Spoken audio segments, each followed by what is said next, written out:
Yang pertama, penguasaan diri. Ini tidak gampang sebenarnya penguasaan diri. Kita itu biasanya lebih dikuasai oleh diri kita, bukan kita yang menguasai diri kita.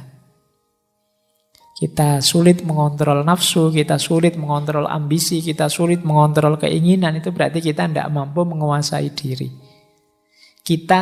Perintah kita pada diri kita tidak ampuh. Itu menunjukkan kita tidak menguasai diri.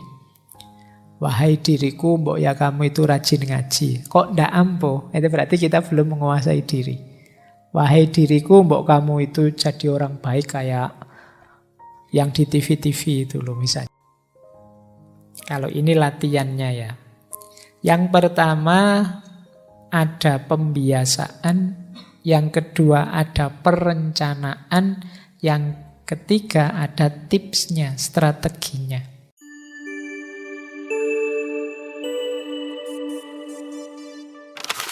Assalamualaikum warahmatullahi wabarakatuh. Bismillah, mari kita belajar lagi, ngaji lagi, kita mengistiqomahi ngaji. Malam hari ini pas temanya juga istiqomah. Nah, ini membangun keistiqomahan. Kalau ini latihannya ya. Yang pertama ada pembiasaan, yang kedua ada perencanaan, yang ketiga ada tipsnya, strateginya. Untuk bisa istiqomah kita perlu membiasakan yang pertama penguasaan diri. Ini tidak gampang sebenarnya penguasaan diri. Kita itu biasanya lebih dikuasai oleh diri kita, bukan kita yang menguasai diri kita. Kita sulit mengontrol nafsu, kita sulit mengontrol ambisi, kita sulit mengontrol keinginan. Itu berarti kita tidak mampu menguasai diri. Perintah kita pada diri kita tidak ampuh. Itu menunjukkan kita tidak menguasai diri. Wahai diriku, mbok ya kamu itu rajin ngaji. Kok tidak ampuh? Itu berarti kita belum menguasai diri. Wahai diriku, mbok kamu itu jadi orang baik kayak yang di TV-TV itu loh misalnya. Kok tidak jalan? Berarti kita belum menguasai diri. Berarti menyuruh istiqomah pun tidak akan dituruti oleh diri kita. Maka ayo latihan menguasai diri. Jadi sepenuhnya apa yang kita lakukan itu kita yang memerintahkan. Yang kedua sabar. Tidak mungkin orang bisa istiqomah kalau tidak sabar. Segala sesuatu ada prosesnya. Mari kita istiqomahi. Syaratnya istiqomah itu sabar. Diulang-ulang sampai mencapai keutuhannya. Yang ketiga, orang tidak mungkin istiqomah kalau dia tidak punya keberanian untuk memulai. Kalau tidak berani mulai, yo apa yang mau diistiqomahi? Mulai saja tidak berani. Yang keempat, tidak menunda. Mungkin ini penyakit kita ya kadang-kadang. Tahu sih ini penting, ini baik. Nanti dulu lah Pak. Nanti loh Pak setelah UAS ini loh Pak saya mau istiqomah. Nanti UAS-nya datang, selesai UAS sebentar lah Pak, liburan dulu. Masuk ya langsungan begitu. Ya kan ada jedanya sebentar lah. Nanti liburannya habis, ini ada tugas lagi ya Pak. Saya harus sibuk ini lagi. Nanti lah Pak kalau tugasnya selesai. Terus bulan puasa, wah sudah puasa ya Pak, ya, nantilah ini puasa-puasa kan berat Pak, nambah-nambah amal puasa saja sudah berat. Nanti Idul Fitri juga begitu, wah ini masih syukuran Pak, Idul Fitri, masa ndak toleran Pak, yo nantilah Pak. Jadi ndak mulai-mulai kamu cari alasan terus, menunda-nunda, ndak jadi istiqomah. Alasan itu yo bisa saja kok dicari. Kalau kamu memang tidak mau. Kalau kamu memang mau, bisa juga cari alasannya. Maka kalau bisa ya jangan ditunda. Yang kelima optimis. Optimislah. bahwa kamu akan berhasil dalam istiqomahmu. Kalau kamu pesimis, tidak ada gunanya. Terus rencanakan. Untuk merencanakan yang pertama kamu harus tahu ilmunya. Belajar. Jangan ngawur merencanakannya.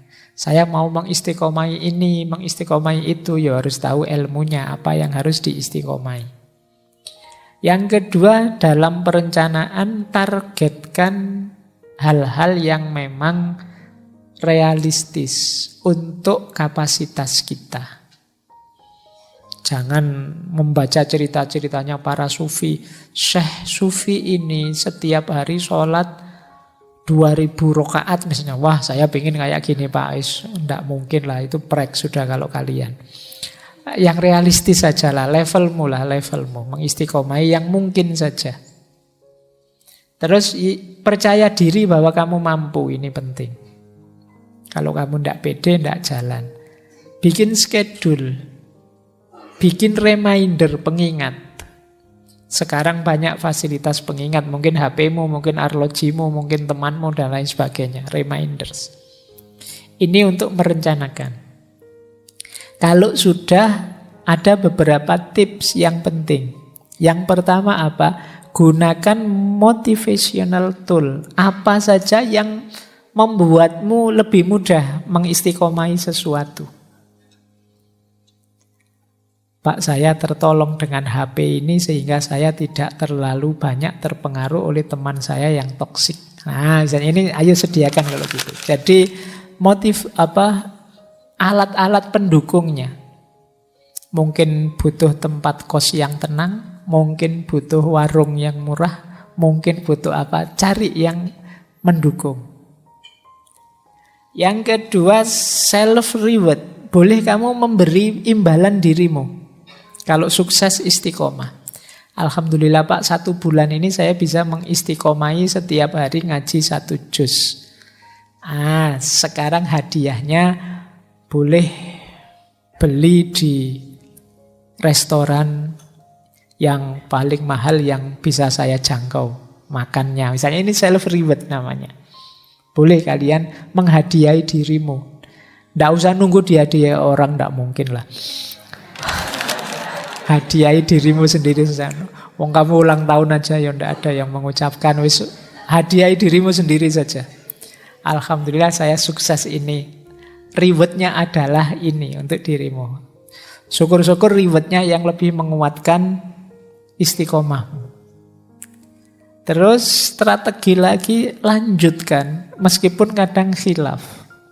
Rencananya sih 1 bulan ini ngaji 1 juz setiap hari. Kok ya bolong hari ini? Tidak apa-apa. Bolong sekali tidak apa-apa. Lanjutkan lagi. Tapi jangan dibiasakan. Oh bolong tidak apa-apa ya Pak. Besok bolong lagi. Ya tidak begitu. Jadi itu karena khilaf saja. Lupa atau kepepet. Ada acara atau apa. Tetap lanjutkan istiqomah. Jangan putus asa gara-gara itu. Wah berarti gugur saya Pak. Gugur tidak usah dilanjut. Tidak begitu.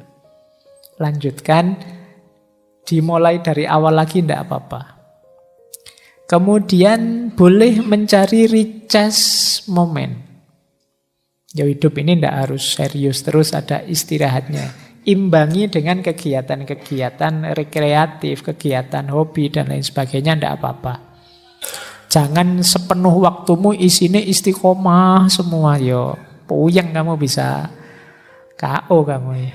Nggak, ya nanti diimbangi dengan aktivitas santainya ada. Ya saya sering mengkritiki HP bukan berarti HP-mu kamu buang, saya pokoknya ngaji dok, ya ndak begitu.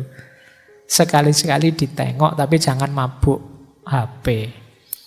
Jadi ini namanya recharge moment, penyegaran. Nanti ada dalilnya.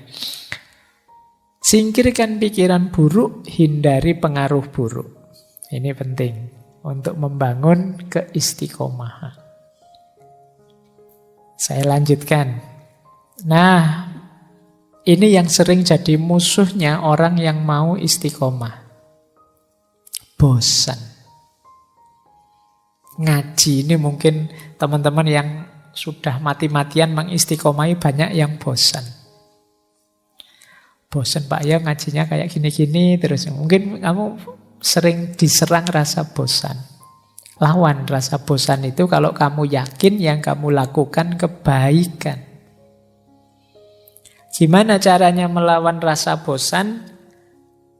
Pahami objek yang kamu bosani itu dari perspektif yang berbeda. Bosen saya Pak, temanku ini saja terus tidak punya teman yang lain. Ya kamu pahami temanmu dari perspektif yang berbeda, nanti bosenmu hilang.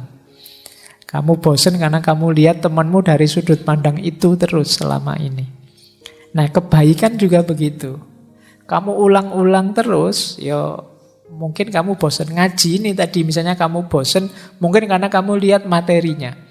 Bosen Pak materinya gitu terus, yo sekali-sekali jangan lihat materinya, lihat temenmu yang hadir di sebelah-sebelahmu itu mungkin kamu semangat ngaji lagi. Atau lihat kopinya ya, atau lihat takmirnya, atau lihat apanya, itu kan bisa penyegaran, kamu ndak bosen lagi. Kamu nonton sini terus kan bosen, yo sekali-sekali nonton ke sana, yang sana nonton ke sini kan lebih seger. Nah itu ganti perspektif namanya.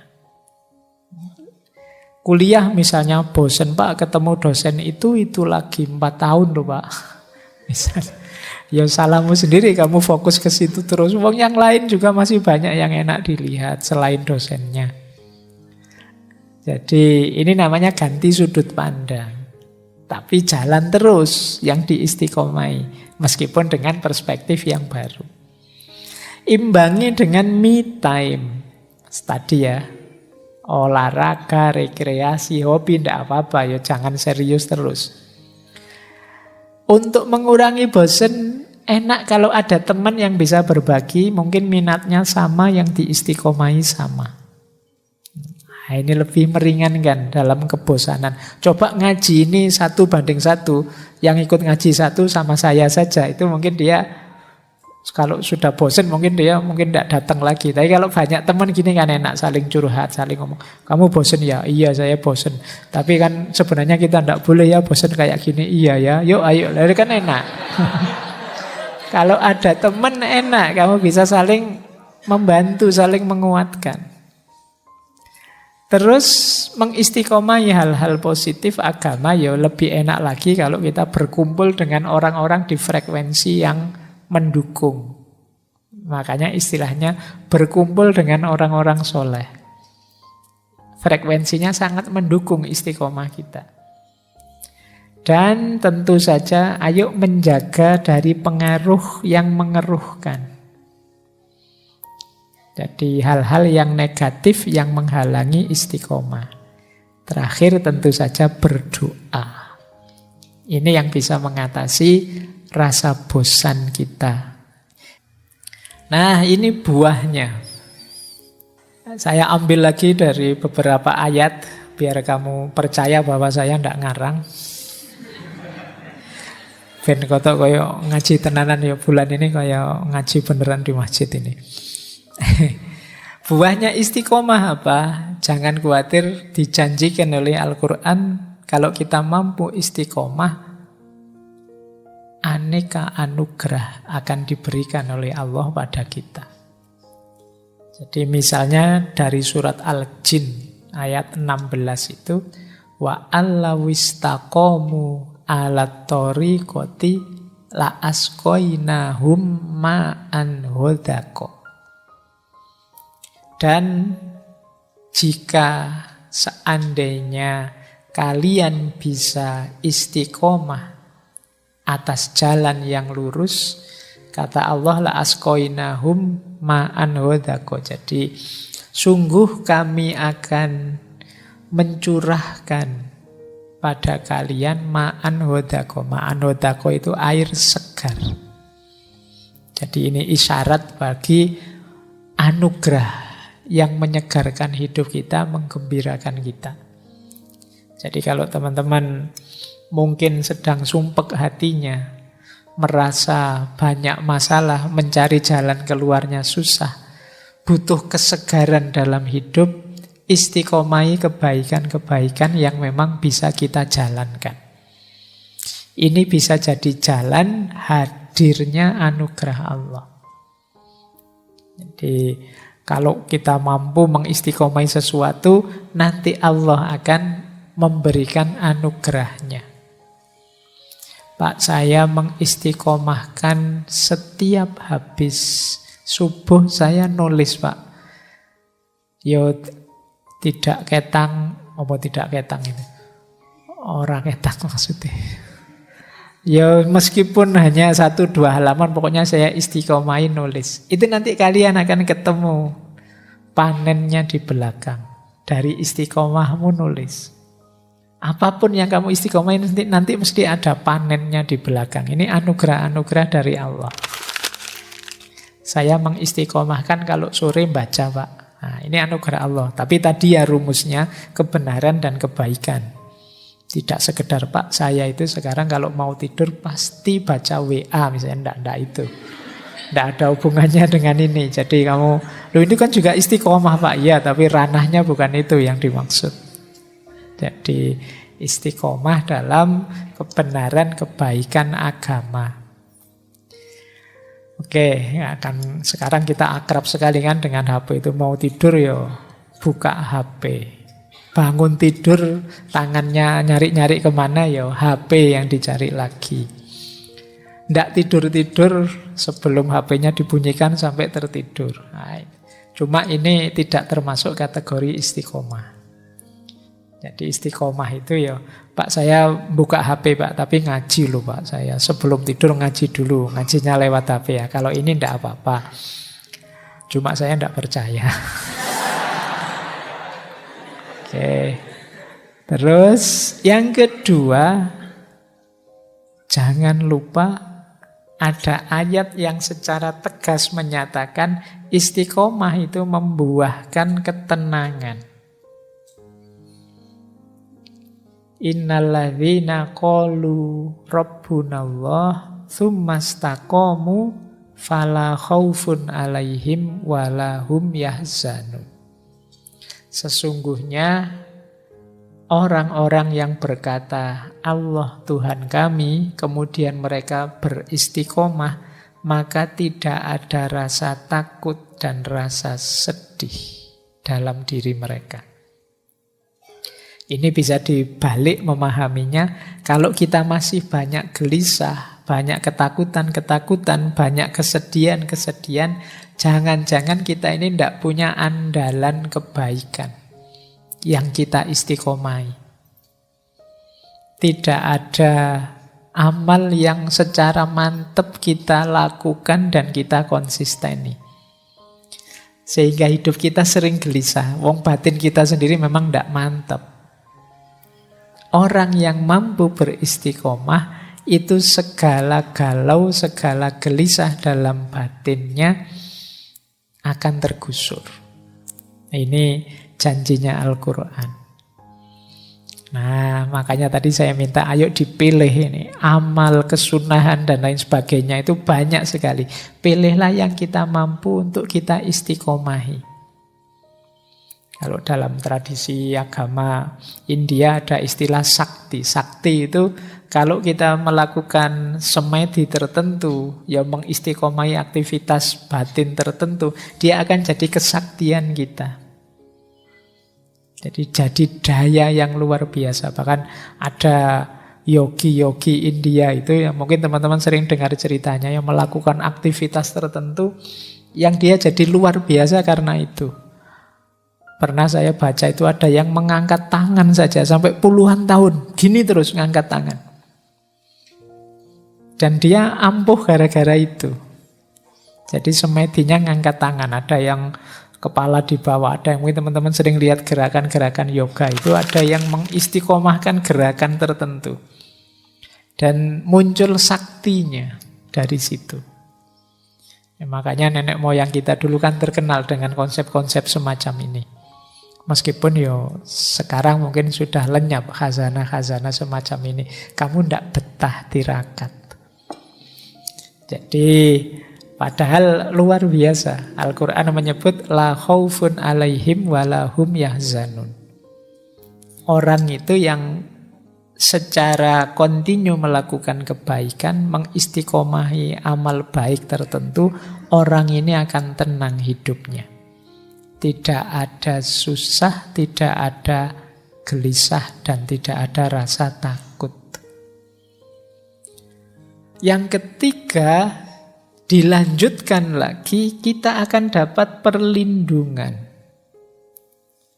Jadi ini ayat ini di surat Fussilat ayat 30 lebih panjang. Kalau tadi surat Al-A'qaf ayat 13 itu kan berhenti di la khaufun alaihim walahum yahzanun. Kalau ini dijelaskan detailnya. Innalladzina qalu rabbunallah tsumastaqamu tatanazzalu alaihimul malaikah alla takhafu wa la tahzanu wa absyiru bil jannah allati kuntum tu'adun. Jadi ini maknanya sama. Ketika kita beriman pada Allah kemudian istiqomah, kalau di sini malaikat turun pada mereka dan menyatakan pada orang-orang yang istiqomah ini la takhafu wa la tahzanu. Jangan takut, jangan sedih. Kami bersama kalian. Nah, ini menarik kalau teman-teman, saya itu pernah baca tulisannya Hamka. Beliau ini kan pernah di penjara. Beliau ketika menafsirkan surat Fussilat ini, beliau menceritakan pengalaman beliau di penjara. Jadi beliau ini merasa di penjara itu tidak sendirian. Jadi rasanya selalu ada yang menemani. Yang di situ kan nanti beliau menulis tafsir Al-Azhar itu. Jadi dan beliau kaitkan dengan ayat ini. Jangan-jangan memang orang itu yang mengistiqomai kebaikan memang oleh Allah dibersamai oleh malaikat. Tatanazzalu alaihimul malaikah. Yang menyatakan la takhafu wa la tahzanu. Kamu jangan takut, jangan sedih. Nah, berarti kita dapat perlindungan langsung dari Allah. Baik, ini jadi buahnya istiqomah. Yang pertama, kita jadi tenang, kita jadi terlindungi, dan ada banyak anugerah dalam hidup kita. Kenapa sih Al-Quran menyebut ini semua? Karena Allah tahu kalian itu kalau tidak diiming-imingi begini, tidak gerak. Jadi kalau cuma dibilang istiqomah saja nanti akan mendapatkan ridhonya Allah, itu mungkin kalian tidak terlalu tertarik. Tapi kalau, kamu bisa sakti loh, wah kamu bisa dilindungi malaikat loh, wah kamu bisa, kamu kan tertarik, terdorong ke situ. Jadi Allah sangat paham psikologinya manusia, makanya amal baik itu selalu diinformasikan plus pahalanya nanti apa. Nanti dapatnya apa dan seterusnya. Itu manusia itu kan memang cenderung begitu, negosiasi. Ya mau sih saya melakukan, tapi saya dapat apa? Itu kalau bahasa kasarnya kan wani piro. Saya mau melakukan kebaikan ini tapi dapat apa? Dan insya Allah memang akan diberikan oleh Allah. Meskipun mungkin bagi Allah target utamanya tidak di situ. Target utamanya justru di kebaikanmu. Karena begitu kamu jadi orang baik, ya karaktermu nanti terbentuk baik. Lama-lama kalau kamu istiqomahi, tawaran-tawaran menggiurkan tadi mungkin sudah tidak terlalu jadi perhatianmu. Kalau karaktermu memang sudah jadi orang baik. Tapi ya di level-level awal oleh Allah ya diiming-imingi dengan berbagai macam pahala dan anugerah. Ketika semakin kita mendalam nanti sampai level hikmah, mungkin pahala dan anugerah ini mungkin tidak jadi fokus kita lagi sudah. Begitu kita paham misalnya betapa dalamnya makna berjamaah itu misalnya, mungkin iming-iming 27 derajat itu mungkin tidak terlalu jadi fokus kita lagi. Diiming-imingi pahala itu kan karena kita kalau tidak begitu ya tidak berangkat ke masjid. Wong sudah begitu saja ya, kamu masih males ke masjid. Ini 27 derajat, ayo pahala saya sudah banyak kok Pak, tidak ditambahi 27 juga tidak apa-apa. Cari jalur yang lain, pokoknya Itu manusia sudah. Khosimum mubin, kata Al-Quran. Khosimum mubin itu senengannya debat. Nyari saja alasan untuk tidak melakukan. Ini sebenarnya disindir oleh Al-Quran seperti orang Bani Israel yang disuruh menyembelih sapi. Aslinya males mereka disuruh nyembelih sapi. Tapi yo gayane tanya terus. Ini saya mau nyembelih sapi, tapi sapi warna apa? Terus begitu ada jawabannya, terus sapinya umur berapa? Kemudian kok itu tanya terus. Jadi itu kayak mahasiswa dikasih tugas Pak Duni males terus pertanyaannya panjang. Ini berapa halaman Pak?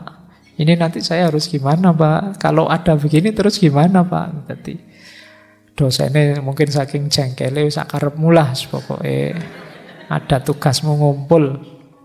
Nah itu manusia, khosimum mubin. Maka istiqomah pun oleh Allah, istiqomah itu sebenarnya penting sekali untuk kita. Cuma kalau tidak diiming-imingi dengan balasan seperti ini, kita tidak bergerak menuju istiqomah. Padahal ini untuk kepentingan kita. Nanti kita lihat, ada banyak manfaatnya istiqomah. Terus, implikasinya sekarang ini sebelum kita memfilsafatinya ya, kita lihat teknis-teknisnya. Implikasi itu berarti semacam efeknya. Kalau kita mampu istiqomah, pikiran kita akan tenang. Kenapa? Sesuatu itu kita istiqomahi kan berarti kita sudah mantap. Kalau sudah mantap kan kita tidak perlu berpikir panjang lagi. Pikiran kita tidak perlu merenung tentang itu lagi. Kita tidak perlu mencari informasi tentang itu lagi. Kita tidak perlu membahas pro kontra tentang yang kita lakukan. Kita tidak perlu mikir istikharah mana yang kita putuskan. Kalau sudah kita istiqomahi berarti sudah mantap. Pikiran sudah lebih tenang. Kita sudah mengalami sendiri, menjalaninya langsung. Jadi implikasinya istiqomah pada pikiran jadi tenang. Jadi ilustrasinya kayak orang kalau menikah itu loh. Sebelum menikah kan pikirannya macam-macam. Sudahlah nikah saja, jalani lebih tenang. Ya tetap ada masalah, tapi kan tidak segalau waktu belum nikah. Nah, istiqomah kan juga begitu. Dijalani saja, dirutinkan, nanti pikiran jadi lebih tenang. Sebelum dijalankan kita kan masih gamang, galau, berpikir ini, berpikir itu, ada pro, ada kontra. Jadi lebih capek. Tapi begitu kita istiqomai, oh seperti ini toh rasanya. Kita pikiran terus tidak banyak tanya lagi. Ini implikasinya. Jadi kalau ingin tenang, kadang-kadang ada baiknya wawasan-wawasan yang mungkin di pikiran kita masih kacau balau itu ya ayo kita tinggalkan, kita istiqomai menjalankan yang mantap saja, kita yakini saja dulu. Nah ini level pikiran. Yang kedua level perbuatan. Level perbuatan kalau kita istiqomah biasanya tambah mantap dan tambah mudah. Awal menjalani sulit, tapi begitu kita istiqomah tambah gampang sekarang. Jadi itu untungnya orang istiqomah. Pak saya ngajinya belum lancar ya Pak, saya pingin kursus lagi. Mungkin itu bagus, tapi kursus tidak dipakai sama saja, mending kamu istiqomahi ngaji, lama-lama lancar. Jadi semakin diistiqomahi biasanya semakin mudah. Kayak kalian lah, latihan ngomong di depan orang banyak. Itu daripada kalian beli buku banyak-banyak tentang cara ngomong di depan orang lain. Mending latihan saja langsung ngomong. Nah, tambah lama akan tambah mudah. Mungkin pertamanya pelegak-peleguk masih, E-nya masih banyak. Begini, E-nya banyak. Jadi kalau E-nya masih banyak, masih harus sering latihan. Nah, saya juga dulu waktu ngaji filsafat awal-awal mungkin ya banyak E-nya juga. Tapi kan karena sudah sampai sekian ratus sesi ya jadi lebih lancar sekarang. Jadi maka istiqomai sesuatu. Kalau ada kesulitan, istiqomai. Kadang-kadang jalan istiqomah yang berulang-ulang itu tiba-tiba terbuka. Itu yang tadi disebut hidayah. Yang tidak terduga-duga. Mungkin di luar konteks usaha kita. Tapi itulah kuasanya Allah. Kita dapat kemudahan karena istiqomah. Oke, baik. Jadi yang pertama itu. Kita lebih mantap, lebih mudah. Yang kedua, kita mendapatkan makna yang lebih dalam dibandingkan sekedar menjalani sekali-sekali atau malah tidak menjalani, hanya ngerti teorinya saja. Dengan menjalankan secara istiqomah, kita semakin menghayati, semakin ngerti maknanya. Ini yang tidak bisa diperoleh oleh orang luar, outsider. Orang yang hanya lihat saja akan sulit menangkap kedalaman. Dia bisanya hanya lihat gejala. Misalnya kalian tidak pernah pacaran, menilai orang pacaran itu hanya lihat gejalanya. Menurut saya Pak, pacaran itu hanya bikin repot saja, bikin ribet saja, menghabiskan waktu, menyusahkan, karena kamu lihat dari luar. Padahal mungkin yang ngalami kelihatan ribet, repot, tapi dia bahagianya luar biasa. Nah, ini namanya kedalaman yang tidak diperoleh, yang hanya melihat dari luar. Nah, orang istiqomah karena mengalami langsung mendalami, ya dia paham benar. Ini efeknya istiqomah. Kemudian karena berulang-ulang mengistiqomai kebaikan tertentu, maka kebaikan itu akan mengakar menjadi karakter. Ini untungnya. Jadi istiqomah itu awalnya berat, tapi nanti akhirnya akan jadi sangat ringan karena dia tertanam jadi karakter kita. Sering saya ceritakan ya, mungkin kalian mengawali sholat tahajud saja, itu kan berat. Bangun di malam hari untuk sholat itu jauh lebih berat daripada bangun di malam hari nonton sepak bola. Ya karena ini kan sesuatu yang kalian enggan kan bangun. Tapi coba kalian istiqomai dalam jangka waktu tertentu, nanti sebaliknya. Kalau malam hari kamu kelewatan tidak tahajud, rasanya kamu menyesal, tidak enak. Nah ini berarti apa? Sudah jadi karakter. Kalau kita terbiasa jujur, bohong itu kan tidak enak. Sama. Kalau kita terbiasa bohong itu mungkin jujur itu rasanya cringe ya. Jadi aneh. Ternyata aku masih bisa jujur juga ya. Padahal biasanya ya ndobos terus aku ngomongnya. Ternyata ada jujurnya juga. Jadi aneh. Nah ini namanya sudah jadi karakter. Maka keuntungan dari istiqomah antara lain kebaikan itu akan jadi karakter sehingga mudah nanti dijalankan. Tidak berat lagi. Jadi ini kan orang kemudian menyebutnya inilah nikmatnya ibadah. Tidak berat, justru kalau kita tinggal kita rasanya tidak enak. Terus tentu saja secara sosial membangun citra diri kita. Kita tercitrakan, dicitrakan sebagai orang baik. Niatnya tidak pencitraan, tapi pasti tetap kita dapat citra dari masyarakat. Tidak usah khawatir. Jadi logikanya tidak bisa dibalik. Kalau kita niatnya hanya mencari citra saja, pencitraan saja, ya mungkin hanya citra saja yang kita dapat, tapi yang lain tidak. Kedalaman kita tidak dapat, kemantapan, kemudahan, karakter kita tidak dapat.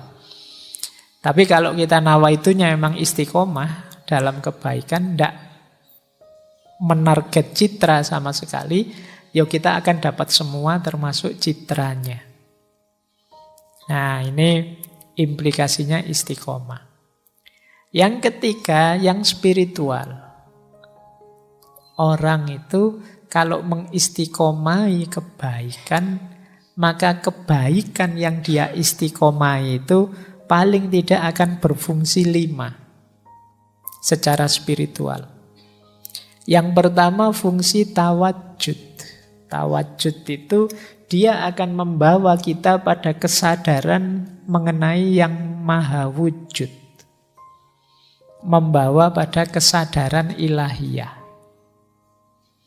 Jadi ketika kita jadi orang baik, jadi orang benar, kebaikan, kebenaran yang kita jalankan itu akan membuka mata kita, lahir maupun batin, tentang hadirnya Allah. Ini namanya fungsi tawajud. Yang kedua, mengistiqomai kebaikan akan berfungsi tajarrud. Tajarrud itu berarti sekarang kita sibuk dengan kebaikan, berarti yang tidak baik menyingkir semua. Yang duniawi menyingkir semua. Ini kita jadi tajrid. Hidup satu-satunya demi kebaikan itu sendiri, mencari ridhonya Allah. Ini namanya fungsi tajarrud. Yang ketiga, tazkiyatun nafas. Tentu saja ketika isi jiwa kita yang positif-positif, yang terang-terang, yang gelap tersingkirkan, otomatis terjadi pembersihan jiwa. Jadi maknanya luar biasa ternyata istiqomah itu. Kemudian yang keempat, selain pembersihan jiwa ada hikmah. Kita ketemu makna-makna yang dalam, yang tidak mungkin diperoleh dengan orang yang hanya melakukan kebaikan sambil lalu secara dangkal. Dan yang terakhir tentu saja fungsi dakwah. Fungsi dakwah itu menarik orang lain untuk mengikuti kita. Ini hukum tarik-menariknya main. Kita jadi orang yang menebarkan aura kebaikan sehingga yang lain terpicu untuk juga melakukan kebaikan. Ini namanya fungsi dakwah. Wah, temanku ini tiap hari ngaji terus jadi ndak enak. Ya sudahlah, sekali-sekali aku juga pengen ikut ngaji. Ini fungsi dakwahnya main. Wah, ini hari Senin biasanya temanku ini puasa Senin Kemis. Sekalian puasalah, ndak enak nanti daripada aku di luar juga ndak ikut makan, ndak ikut jajan, sungkan sama dia, sekalianlah. Ini namanya fungsi dakwahnya main. Jadi secara spiritual ternyata mengistiqomai sesuatu itu manfaatnya besar. Dia tawajud, dia tajarrud, tazkiyatun nafas, sekaligus dengan melakukan kebaikan secara istiqomah kita menemukan banyak hikmah dan otomatis kita berfungsi sebagai pendakwah. Orang yang menularkan, mengajak pada kebaikan. Nah, ini implikasi logisnya. Jadi kalau dipikir-pikir ya istiqomah itu manfaatnya besar. Baik untuk pikiran, perbuatan, maupun dimensi spiritual hidup kita. Ingat-ingat, kalau bisa, mari mengistiqomai perbaikan. Tidak sekedar kebaikan. Banyak orang yang bukan salah kita mengistiqomai kebaikan itu, tapi hidup ini idealnya kan tambah baik, tambah baik. Kalau kemarin bisanya puasa hari Senin saja, ini kan kebaikan. Besok saya bisa Senin dan Kamis. Ini namanya perbaikan.